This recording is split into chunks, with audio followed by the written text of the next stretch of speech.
Hello student, अगर आप Bihar civil code का तैयारी कर रहे हैं या बीएसपी एचसीएल का तैयारी कर रहे हैं स्टूडेंट बिजली विभाग का, तो ये कंप्यूटर का जो क्वेश्चन है ना आपके लिए खास होने वाला है और बेहतरीन क्वेश्चन का सेट लेकर आया हूं जो एग्जाम पॉइंट ऑफ व्यू से बेहतरीन तरीके से आपको फाइट टू फिनिश करेगा स्टूडेंट। तो सबसे पहले नंबर आज मॉक टेस्ट नंबर 2 है यहाँ पे, और इसमें आपको यहाँ पे 21 नंबर से क्वेश्चन बताने वाले हैं और पॉइंट पे आते हैं स्टूडेंट, है ना।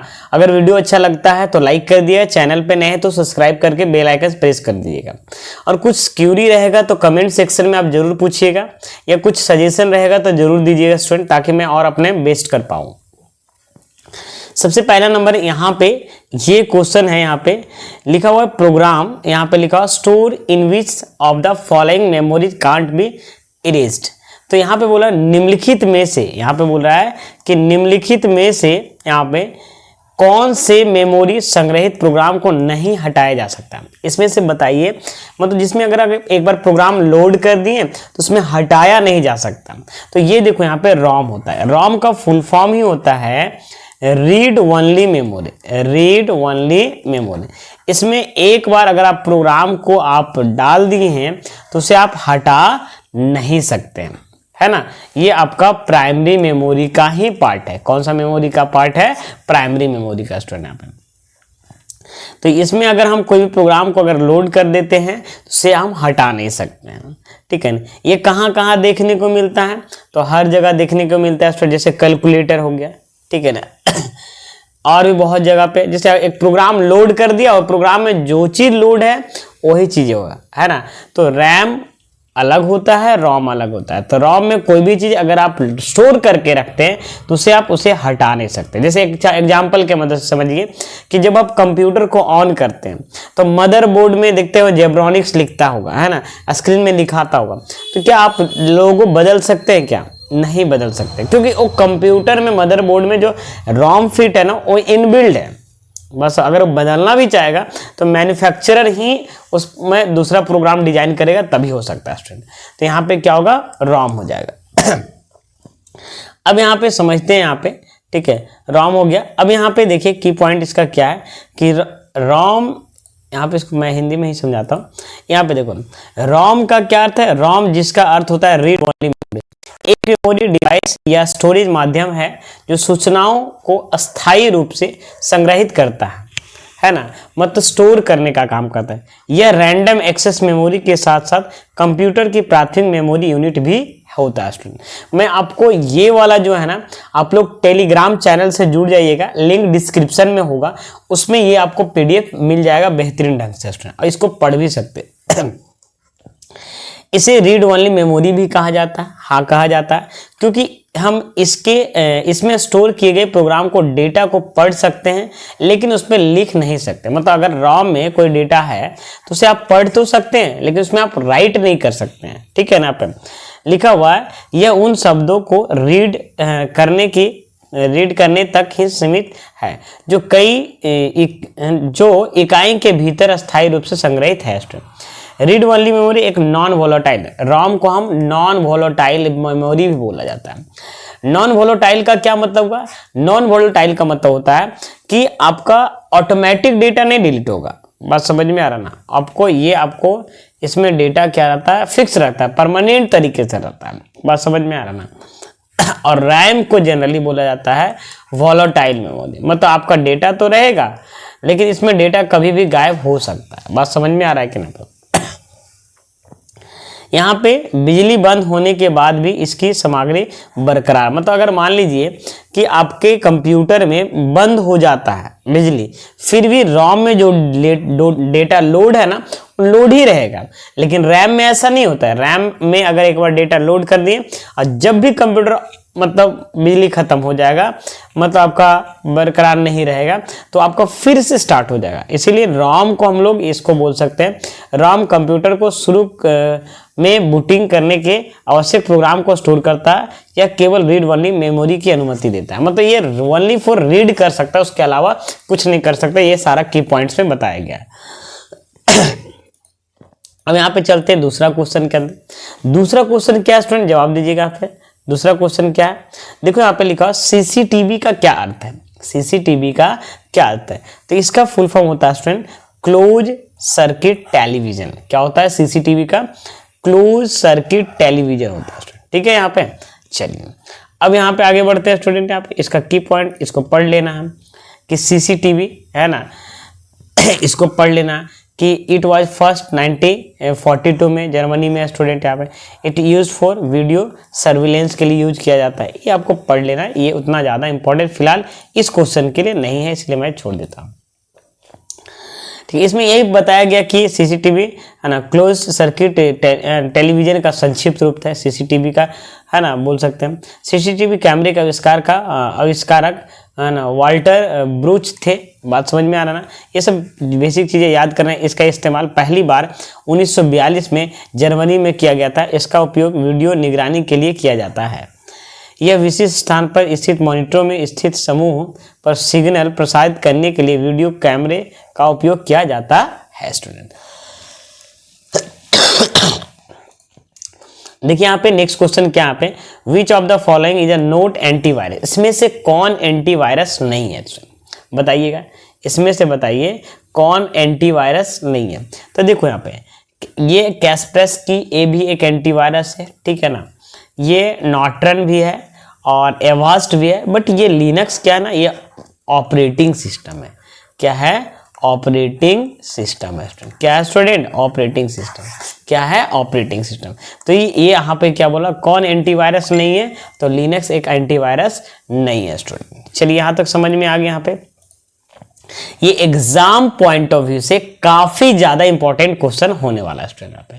ठीक है, यहाँ पे वही बोला है कि लिनक्स एक ऑपरेटिंग सिस्टम है, जबकि है ना कैस्परस स्काई है ना नॉर्टन और क्या लिखा, एवास्ट एंटीवायरस सॉफ्टवेयर है। हम बताए थे ना कि एवास्ट सिस्टम क्या है, एक एंटीवायरस सॉफ्टवेयर स्टूडेंट। यहाँ पे समझ में आ गया स्टूडेंट पे। एंड्रॉयड लिनक्स ऑपरेटिंग सिस्टम द्वारा संचालित है स्टूडेंट। ये सब आपको एक बार पढ़ लेना। ठीक है, की फीचर्स बहुत सारा दिया हुआ है यहाँ पे। अब यहाँ पे आगे बढ़ते हैं। नेक्स्ट क्वेश्चन, यूएसबी का पूछ रहा है पूरा नाम क्या होता है। यूएसबी का फुल फॉर्म क्या होता है? यूनिवर्सल सीरियल बस। यूनिवर्सल सीरियल बस, ये सी नंबर हो जाएगा। यूनिवर्सल क्या हो गया यहाँ पे? सीरियल बस हो जाएगा स्टूडेंट। ठीक है, अब देखो यहाँ पे यूनिवर्सल सीरियल बस क्या होता है, जहां पेन ड्राइव डेटा केवल मेमोरी है ना कार्ड रीडर के माध्यम से कनेक्ट करते हैं, वही आपका क्या कहता है? यूएसबी। पेन ड्राइव कनेक्ट करते हैं ना तो आपका यूएसबी केबल कहलाता है। तो यूनिवर्सल यूएसबी का फुल फॉर्म क्या होता है? यूनिवर्सल सीरियल बस होता है स्टूडेंट। नेक्स्ट है स्टूडेंट, यहाँ पे ध्यान से समझेंगे, है ना, यूएसबी का पूरा नाम यूनिवर्सल सीरियल बस है। यहाँ पे बोला है कि यूएसबी एक प्लग एंड प्ले इंटरफेस है जो कंप्यूटर को बाहरी और अन्य उपकरणों के साथ संवाद करने की अनुमति देता है। यूनिवर्सल सीरियल बस लिखा हुआ है कि पहली व्यावसायिक रिलीज जनवरी 1996 में हुई थी। यूएसबी पेन ड्राइव का एक द्वितीय प्रकार का स्टोरेज डिवाइस है। पेन ड्राइव का बोल सकते हैं द्वितीय प्रकार का एक स्टोरेज डिवाइस है। ठीक है, यूएसबी कनेक्टर विभिन्न आकार और मैप में आते हैं और वे विभिन्न प्रकार के होते हैं, जिनमें स्टैंडर्ड यूएसबी, मिनी यूएसबी और यूएसबी शामिल होते हैं, जिनमें दो प्रकार के कनेक्टर होते हैं। ये आपको पढ़ लेना एक बार। यहाँ पे नेक्स्ट क्वेश्चन क्या है, देखिए पे 25 नंबर क्वेश्चन क्या है, जवाब दीजिएगा स्टूडेंट। यहाँ पे बोल रहा है कि निम्नलिखित में से किस प्रोग्रामिंग भाषा को लो लेवल लैंग्वेज माना जाता है। लो लेवल लैंग्वेज शॉर्ट में LL बोल सकते हैं। देखो यहाँ पे लैंग्वेज जनरली यहाँ पे है लो लेवल लैंग्वेज होगी। यहाँ पे इसको हम मशीन लेवल लैंग्वेज भी बोलते हैं, जिसको हम शॉर्ट में MLL बोल सकते हैं। और यहाँ पे एक होता है high level language. High level language का मतलब होता है English like all language that is called high level language. जैसे C++, ये क्या है, एक हाई लेवल लैंग्वेज है। बेसिक, कॉबॉल, फोर्ट्रन, ये क्या है, तो यहाँ पे लो लेवल लैंग्वेज के रूप में जो माना जाता है वो असेंबली लैंग्वेज होता है। कौन सा लैंग्वेज होता है स्टूडेंट? यहाँ पे असेंबली लैंग्वेज को लो है ना लेवल के रूप में माना जाता है। नेक्स्ट क्वेश्चन यहाँ पे है, देखिए यहाँ पे ये 26 number question, Microsoft Excel sheet में सूत्र मतलब फॉर्मूला से पहले निम्नलिखित में से किस प्रतीक का उपयोग किया जाता है। फॉर्मूला से अगर पहले लगाना होता है माइक्रोसॉफ्ट एक्सेल में तो हम लोग सिंपल से ये वाला यूज करते हैं, इक्वल टू। नहीं, अगर मान लो सम लगाना है तो इक्वल टू सम करेंगे, B2 रेशियो अगर B12 कर देंगे स्टूडेंट तो ये आपका B2 से लेकर B12 तक ऐड कर ले। तो यहाँ पे स्टार्टिंग में क्या लग रहा है यहाँ पे, तो सिंबल इक्वल टू का प्रतीक है। अब देखिए यहाँ पे ये सब चीजें हैं, थोड़ा सा याद कर लेना। कंट्रोल N से क्या खुलता है, एक नया वर्कबुक खुलता है। कंट्रोल प्लस अगर आप N करते हैं तो एक नया वर्कबुक खुलता है ना। कंट्रोल O से क्या होता है, open an existing workbook. Existing का मतलब क्या होता है, जो फाइल आप पहले से सेव्ड है उसको आप ओपन कर सकते हैं। F12 open the save as dialog box. Save as dialog box को अगर खोलना होता है तो F12 करते हैं। इसका काम होता है सेव किया हुआ फाइल को डिफरेंट नेम या डिफरेंट लोकेशन तक पहुंचाने के लिए यूज किया जाता है। F4 से क्या होता है ना, F4 है ना, लिखा हुआ है रिपीट द लास्ट कमांड और एक्शन। यहाँ पे रिपीट द लास्ट कमांड और एक्शन। तो ये सारा शॉर्ट शिफ्ट प्लस F11 करेंगे तो एक नया वर्कशीट इंसर्ट हो जाएगा, है ना। कंट्रोल के साथ F2 करेंगे तो स्विच प्रिंट प्रीव्यू हो जाएगा उसमें। F7 से क्या होता है, चेक टू स्पेलिंग। और यहाँ पे F9 से क्या होता है, calculate all worksheet in all open workbook. बात समझ में आ रहा है स्टूडेंट आप। और शिफ्ट के साथ अगर F9 प्रेस करते हैं, कैलकुलेट एक्टिव वर्कशीट, है ना। एक्टिव वर्कशीट में जो काम करे उसको कैलकुलेट करने का काम करता है। नेक्स्ट है स्टूडेंट, यहाँ पे आगे बढ़ते हैं। यहाँ पे which of the following is an internet browser. Which of, इनमें से कौन एक इंटरनेट ब्राउजर है, निम्नलिखित में से कौन एक इंटरनेट ब्राउजर है। तो देखो विंडोज एक्सप्लोरर कोई ब्राउजर नहीं होता। विंडोज एक्सप्लोरर तो विंडो प्लस ई करते हैं, माई कंप्यूटर खुलता है, ये आपका विंडोज एक्सप्लोरर खुला, तो ये आपका नहीं हुआ। इसको हम यहाँ पे बोल सकते हैं इंटरनेट ब्राउजर नहीं बोल सकते। तो ये विंडोज एक्सप्लोरर एक गलत है। google.com भी एक यहाँ पे ब्राउजर नहीं होगा स्टूडेंट, यहाँ पे, है ना। यहाँ पे इंटरनेट एक्सप्लोरर एक ब्राउजर होता है। क्या होता है स्टूडेंट, यहाँ पे इंटरनेट एक्सप्लोरर क्या होता है, यहाँ पे ब्राउजर होता है। क्लियर समझ में आ रहा है स्टूडेंट यहाँ पे, ठीक है। तो इंटरनेट एक्सप्लोरर यहाँ पे सही आंसर हो जाएगा। यहाँ पे बोला कि विच of the following is an internet browser, इसमें से कौन इंटरनेट ब्राउजर नहीं है, ब्राउजर सॉरी है, तो यहाँ पे इंटरनेट एक्सप्लोरर हो जाएगा। टास्क बार तो नीचे में रहता है, उसको हम टास्क बार बोलते हैं स्टूडेंट यहाँ पे। नेक्स्ट क्या यहाँ पे, ये देखिए यहाँ पे world wide web is the, लिखा हुआ world first web browser. The world wide web was created in 1990 by Sir Tim Berners-Lee, it also called Nexus. बात समझ में आ रहा है ना। देखो ये जो है ना वेब पेज को जो डिजाइन किया गया था 1990 में और टिम बर्नर्स-ली के द्वारा डिजाइन किया गया था। इसको हम ये भी बोल सकते हैं, नेक्सस भी बोल सकते हैं, है ना। यहाँ पे चलिए यहाँ पे लिखा हुआ इंपॉर्टेंट वेब ब्राउजर, ये सब याद रखना। इंपॉर्टेंट वेब ब्राउजर में ओपेरा हो गया, मोजिला फायरफॉक्स हो गया, क्रोम हो गया, सफारी हो गया, एपिक है, और ये सब क्या है, मोसाइक। तो ये सारे जो है ना ये आपका क्या है, ब्राउजर का नाम है। बट यहाँ पे ये जो दो है ना वो बेस्ट है यहाँ पे स्टूडेंट, ओपेरा का भी और मोजिला फायरफॉक्स का भी। अब यहाँ पे क्लियर हो गया यहाँ पे। चलिए अब यहाँ पे आते हैं स्टूडेंट, आगे की ओर आते हैं, इसमें क्लिक करते हैं। ये देखिए बोला है कि CD ROM में काइंड ऑफ, CD ROM किस प्रकार का है बताओ। तो CD ROM जो है, CD ROM स्टूडेंट यहाँ पे है जो, तो ये ऑप्टिकल डिस्क है। क्या है, कैसा डिस्क है, ऑप्टिकल डिस्क। ऑप्टिकल डिस्क होता है CD, कैसे समझते हैं ना, उसके अंदर ऑप्टिकल डिस्क होता है। CD का एक प्रकार है, तो क्या है CD का एक प्रकार, ऑप्टिकल डिस्क होता है स्टूडेंट यहाँ पे। नेक्स्ट क्वेश्चन क्या है स्टूडेंट यहाँ पे, नेक्स्ट क्वेश्चन यहाँ पे है, ये देखिए यहाँ पे, इसमें बहुत सारा चीज लिखा हुआ है यहाँ पे। नेक्स्ट क्वेश्चन यहाँ पे क्या है, निम्नलिखित में से ट्रांजिस्टर कंप्यूटर को किस पीढ़ी से है। ट्रांजिस्टर क्या होता है, देखो जैसे हम लोग का जनरेशन होता है ना, कंप्यूटर का भी जनरेशन, कंप्यूटर डायरेक्ट ऐसा नहीं बना। तो कंप्यूटर में फर्स्ट जनरेशन आया, सेकेंड जनरेशन आया, थर्ड जनरेशन आया, फोर्थ जनरेशन आया, तो अलग अलग प्रकार का जनरेशन आपको क्या हो रहा है, बढ़ रहा है, ठीक है। तो यहाँ पे बोला है कि सेकेंड जनरेशन कंप्यूटर में क्या आया था। तो सेकेंड जनरेशन कंप्यूटर में स्टूडेंट यहाँ पे सॉरी, ट्रांजिस्टर किस कंप्यूटर के किस पीढ़ी में आता है स्टूडेंट? तो सेकेंड जनरेशन। कौन सा जनरेशन में आता है स्टूडेंट? आप सेकेंड जनरेशन। क्लियर, समझ में आ रहा है स्टूडेंट? आप पीढ़ी से है सेकेंड जनरेशन, तो सेकेंड जनरेशन में ही ट्रांजिस्टर का यूज होता है ना, ट्रांजिस्टर का। ठीक है, चलिए 29 हो गया। यहाँ पे 30 नंबर यहाँ पे चलते हैं। यहाँ पे देखें इसको हम आगे बढ़ते हैं। ये देखो लिखा हुआ है विच ऑफ द, यहाँ पे ध्यान समझिएगा, लिखा हुआ है यहाँ पे which of the following shortcut key use to print a document. Document को अगर प्रिंट करना है तो यहाँ पे क्या यूज करेंगे? Ctrl+P। Ctrl+P से स्टूडेंट डॉक्यूमेंट प्रिंट होता है। इससे रिलेटेड अभी बहुत सारा शॉर्टकट की बता देते हैं, आपको दिमाग भी खुल जाएगा।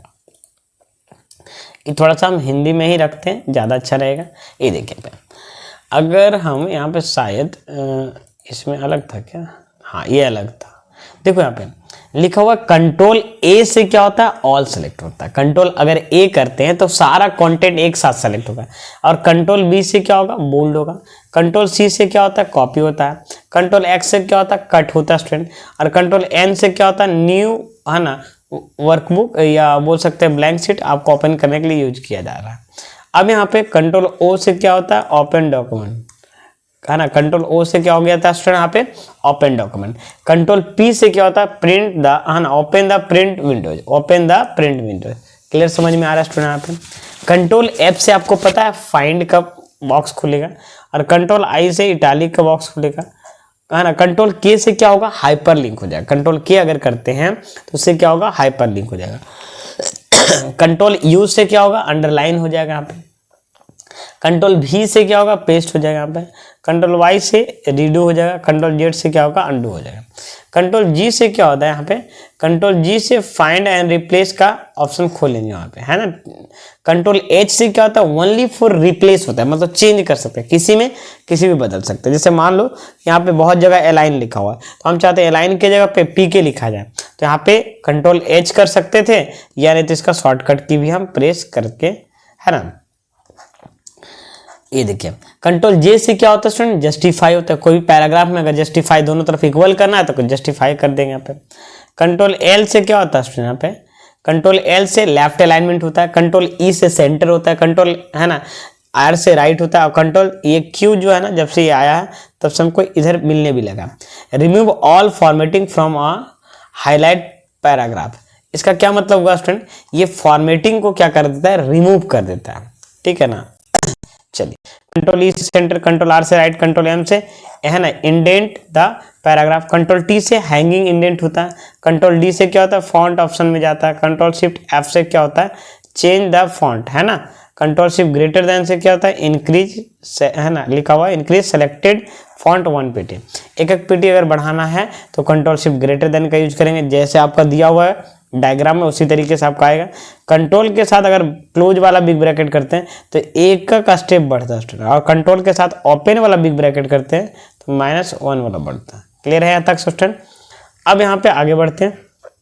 देखिए यहाँ पे, अब यहाँ पे बहुत सारा कुछ स्टूडेंट यहाँ पे देखो लिखा हुआ है। देखो यहाँ पे सबसे पहले समझो यहाँ पे ध्यान से समझना, उसके बाद की बात है पढ़ेगा या नहीं पढ़ेगा।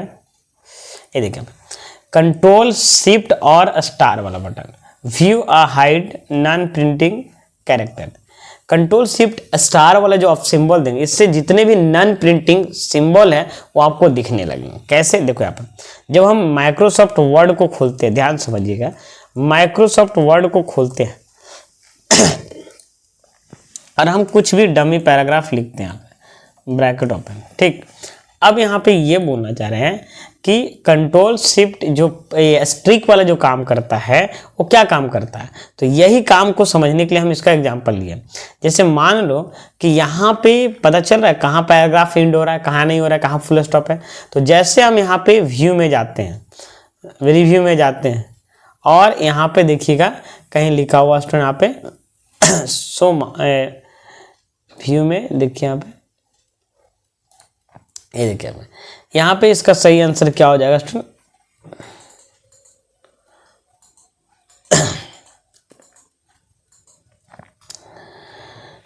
एक मिनट, क्या है? हाँ, मतलब ये जो होता है कंट्रोल शिफ्ट स्टार वाला जो सिंबल होता है, कंट्रोल शिफ्ट स्ट्रिक वाला सिंबल, ये देखिए।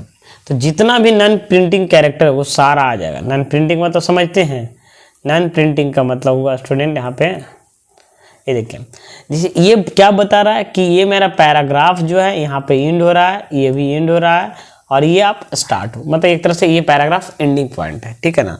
तो ये चीज़ आपको दिखाता है स्टूडेंट यहाँ पे। जब कंट्रोल के साथ F2 जब प्रीव्यू निकालोगे तो प्रीव्यू में फिर वैसा नहीं दिखाएगा। प्रिंट के साथ अगर प्रीव्यू निकालेंगे तो जैसा है उसी तरीके से, बट ये मार्क लग गया, बात समझ में आ रहा ना, ठीक है। तो आई होप ये चीज़ें समझ में आ गया होगा यहाँ पे, क्लियर है यहाँ तक। चलिए यहीं पे जाएंगे होम टैब में, और यहाँ पे क्या करेंगे, इसमें हटा देंगे, ठीक है। नेक्स्ट क्वेश्चन देखो, कंट्रोल ए करते हैं, ध्यान समझिएगा। कंट्रोल ए से क्या होता है, ऑल सेलेक्ट हो जाता है। कंट्रोल बी से क्या होता है, बोल्ड हो जाता है। कंट्रोल सी से सिलेक्टेड चीज को हम कॉपी कर सकते हैं। कंट्रोल एक्स से क्या होता है, कट होता है। कंट्रोल एन से क्या होता है, एक नया फाइल खोल सकते हैं। कंट्रोल ओ से क्या होता है, ओपन होता है। कंट्रोल पी से क्या होता है, प्रिंट होता है।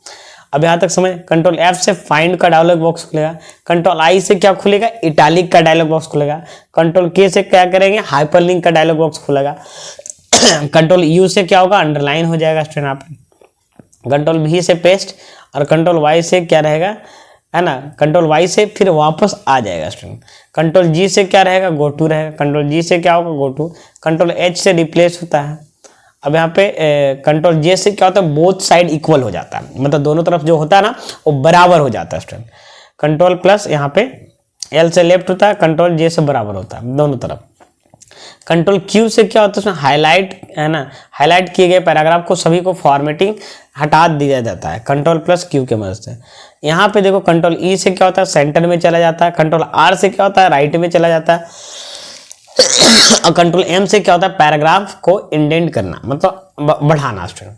कंट्रोल टी से क्या होता है, हैंगिंग इंडेंट होता है। कंट्रोल डी करेगा तो फॉन्ट का डायलॉग बॉक्स खुलेगा, और कंट्रोल शिफ्ट एफ खुलेगा तो फॉन्ट बदल सकते हैं, ठीक है। चलिए अब यहाँ पे आगे बढ़ते हैं स्टूडेंट, यहाँ पे ठीक है। इसमें बहुत सारा शॉर्टकट किए, ये जरूर एक बार हम टेलीग्राम से सारे स्टूडेंट जुड़ जाइए, मैं आपको वहाँ पे, है ना, वीडियो प्रोवाइड करवा दूंगा, और यहाँ पे ये चीज़ भी प्रोवाइड करवा दूंगा स्टूडेंट, ये आपका क्वेश्चन वगैरह। अब यहाँ पे क्या है, ये देखिए लिखा हुआ what does SSD stand for. What क्या हुआ, वो यहाँ पे देखिए SSD का फुल फॉर्म पूछ रहा है, तो इसका फुल फॉर्म बच्चा है सॉलिड स्टेट ड्राइव है, क्या है, solid state drive, state drive, ठीक है ना, स्लो, है ना, सॉलिड स्टेट ड्राइव होता है यहाँ पर, ठीक है। चलिए यहाँ पे आगे बढ़ते हैं स्टूडेंट, यहाँ पे ये देखिए यहाँ पे। अब यहाँ पे क्या स्टूडेंट, देखिए यहाँ पे समझिएगा, यहाँ पे एक होता है SSD और एक होता है HDD। तो यहाँ पे क्या समझना है, ध्यान समझिएगा, कंप्यूटर में उपयोग की जाने वाली स्टोरेज डिवाइस की एक, है ना, एक नई पीढ़ी स्टूडेंट SSDs, यहाँ पे लिखा हुआ फ्लैश आधारित मेमोरी का उपयोग करते हैं, जो पारंपरिक आंतरिक हार्ड डिस्क की तुलना में बहुत तेज हैं। यहाँ पे SSD में अपग्रेड करना आपको कंप्यूटर की गति बढ़ाने के सर्वोत्तम तरीके में से एक है स्टूडेंट। हार्ड डिस्क हो गया एक प्रारंभिक स्टोरेज डिवाइस को जो डेटा एक्सेस करने के लिए मैकेनिकल प्लेटर्स और मूविंग दी राइट हेड का उपयोग करती है स्टूडेंट, ठीक है। तो ये सब आपको याद रखना है स्टूडेंट। यहाँ पे नेक्स्ट क्वेश्चन क्या है, यहाँ पे समझिएगा, इसमें क्लिक करते हैं, ये देखिए नेक्स्ट क्वेश्चन क्या है, TCP, है ना, TCP जिसको बोलते हैं, है ना, रूल प्रोटोकॉल होते हैं जिनका उद्देश्य इंटरनेट की स्थापना के लिए किया जाता है। तो यहाँ पे इंटरनेट की स्थापना के लिए जब बात होती है तो नेटवर्किंग का जरूरत पड़ता है स्टूडेंट। देखिए प्रोटोकॉल क्या होता है, प्रोटोकॉल जिसके मदद से इंटरनेट चलता है, बात समझ में आ रहा ना।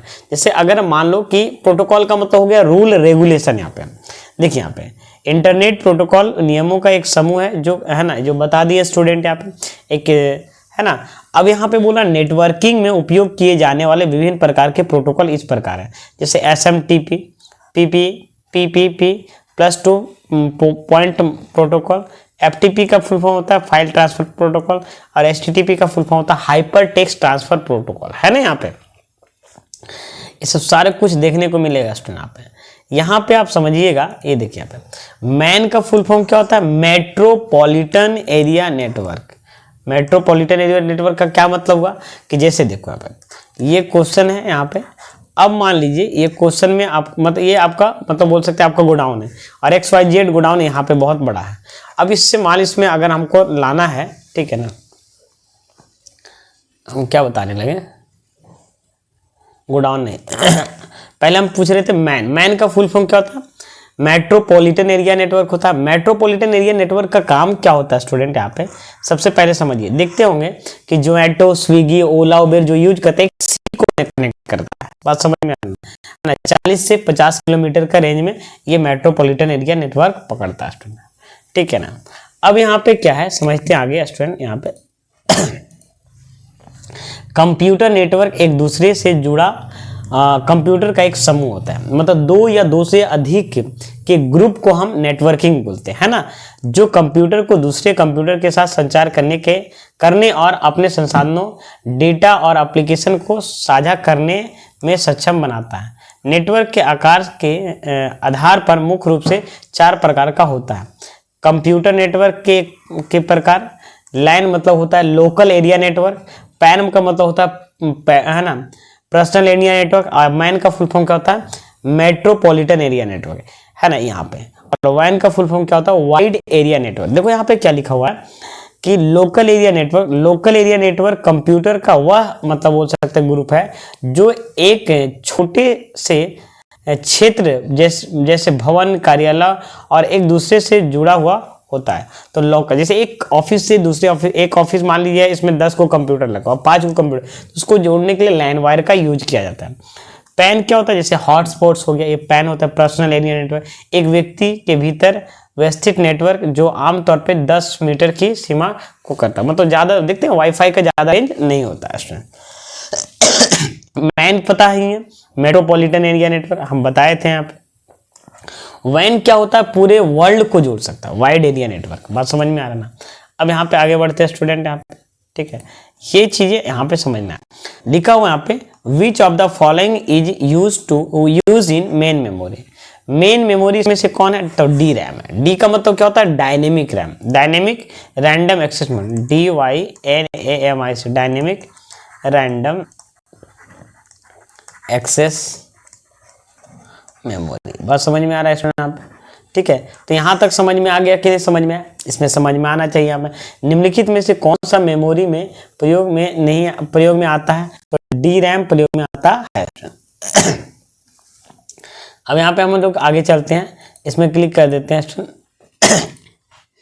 देखिए यहाँ पे नेक्स्ट क्वेश्चन क्या है कि देखो यहाँ पे लिखा हुआ स्टूडेंट, यहाँ पे समझिएगा, यहाँ पे देखिए लिखा हुआ कि एक प्रकार के धोखाधड़ी है जहां एक अधिकृत बैंकिंग लेन देन के दौरान डेबिट क्रेडिट कार्ड की जानकारी चुराने के लिए एक छोटे इलेक्ट्रॉनिक उपकरण का प्रयोग किया जाता है जिसका नाम है स्कीमिंग, है ना। स्कीम करना बोलते हैं ना, स्कीमिंग।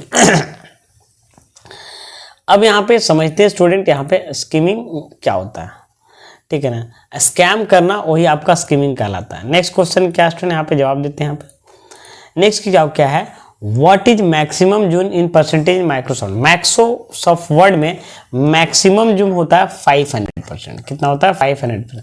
और मिनिमम जो जूम होता है, मिनिमम जूम जो बता रहे हैं, है ना, यहाँ पे 10 मिनट 15 मिनट मिनिमम जूम होता है 10, मिनिमम जूम 10% होता है। अगर हम विनवर्ड को खोलते हैं, अगर हम इसमें देखिएगा मिनिमम जूम यहाँ पे 10% होगा, 10% से ज़्यादा जूम नहीं होता। बट मैक्सिमम भी जो जूम होगा उसका भी लिमिटेशन है कि आपका 100% हो, सॉरी 500% हो जाएगा।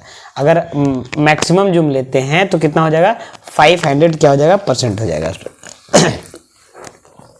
ठीक है, क्लियर। अब यहाँ पे समझ में आ गया, ठीक है। नेक्स्ट क्वेश्चन क्या है, यहाँ पे जवाब देते हैं यहाँ पे, ठीक है। नेक्स्ट क्वेश्चन यहाँ पे है कि विच of the following language does a computer use for processor data. तो यहाँ पे कौन सा लैंग्वेज हो जाएगा, बाइनरी लैंग्वेज। कौन सा लैंग्वेज होगा, बाइनरी लैंग्वेज पे ही प्रोसेस वाला काम होता है स्टूडेंट। नेक्स्ट क्वेश्चन क्या है, यहाँ पे आगे बढ़ते हैं स्टूडेंट। यहाँ पे ये देखिए लिखा हुआ which of these is not an open source operating system. इसमें से कौन बोल रहा है कि ओपन सोर्स ऑपरेटिंग सिस्टम नहीं है स्टूडेंट, बताइए। यहाँ पे इसमें कौन बोल रहा है कि ओपन ऑपरेटिंग सिस्टम नहीं है स्टूडेंट। इसका सही जवाब दीजिए फटाफट स्टूडेंट आप। तो देखो यहाँ पे, ये देखो यहाँ पे क्या बोला, which of this note an open source operating system. तो ओपन सोर्स, ये देखो विंडोज ओपन सोर्स नहीं है। समझ में आ रहा है यहाँ पे ओपन सोर्स बोलने का क्या मतलब है, सबसे पहले समझो। यहाँ पे लिखा हुआ यहाँ पे देखो, an open source operating system is the operating system in which source code is visible publicly. उसका जो सोर्स कोड होता है, मतलब उसका जो प्रोग्रामिंग जो होता है विजुअल रहता है publicly, and editable the operating system in a collection of program that controls the overall operation in of the computer. तो यहाँ पे कुछ ऑपरेटिंग सिस्टम का नाम है, लिनक्स है, यूनिक्स है, डॉस है, विंडोज है, उबंटू है, एम्बेडेड ऑपरेटिंग सिस्टम है, ओपन बीएसडी है। तो ये सारे क्या ऑपरेटिंग सिस्टम का टाइप्स है स्टूडेंट। ठीक है, अब आगे बढ़ते हैं स्टूडेंट। यहाँ पे नेक्स्ट क्वेश्चन लिखा हुआ है which of the following unit produce a synchronization single. इसका सही आंसर क्या होगा इसमें, इसका सिंक्रोनाइजेशन सिंबल का कंट्रोल यूनिट। कौन सा यूनिट होगा, कंट्रोल प्लस यूनिट होगा। ठीक है, चलिए नेक्स्ट क्वेश्चन क्या स्टूडेंट, यहाँ पे नेक्स्ट क्वेश्चन आपका है यहाँ पे, ये देखें लिखा हो which shortcut key should be pressed on open workbook in Microsoft Excel. तो अगर हमको ओपन वर्कबुक माइक्रोसॉफ्ट एक्सेल का जो देख रहे हैं यहाँ पे स्टूडेंट, कि यहाँ पे क्या है स्टूडेंट, यहाँ पे ओपन करने का क्या शॉर्टकट की है, तो कंट्रोल प्लस ओ करेंगे। कंट्रोल के साथ क्या होता है, ओपन, कोई भी डायलॉग बॉक्स आपका ओपन हो जाता है। और कंट्रोल सी से क्या होता है, कॉपी हो जाता है। कंट्रोल डब्ल्यू से क्या होता है स्टूडेंट, यहाँ पे क्लोज होता है। कंट्रोल एस से क्या होता है, सेव होता है। क्लियर, समझ में आ रहा है। तो इस प्रकार अगर आपको कोई भी सजेशन लगता है तो कमेंट सेक्शन में जरूर बताइए कि सर इस प्रकार का वीडियो बनाइए और इस टॉपिक से ज़्यादा बनाइए स्टूडेंट यहाँ पे। और अगर चैनल पे नए हैं तो सब्सक्राइब करके बेल आइकन प्रेस कर लीजिए स्टूडेंट, और दोस्तों के साथ शेयर करिए और बताइए कि किस प्रकार इसमें आप इम्प्रूव कर सकते हैं और बेहतर कर सकते हैं स्टूडेंट। थैंक यू, मिलते हैं नेक्स्ट क्लास में। जय हिंद।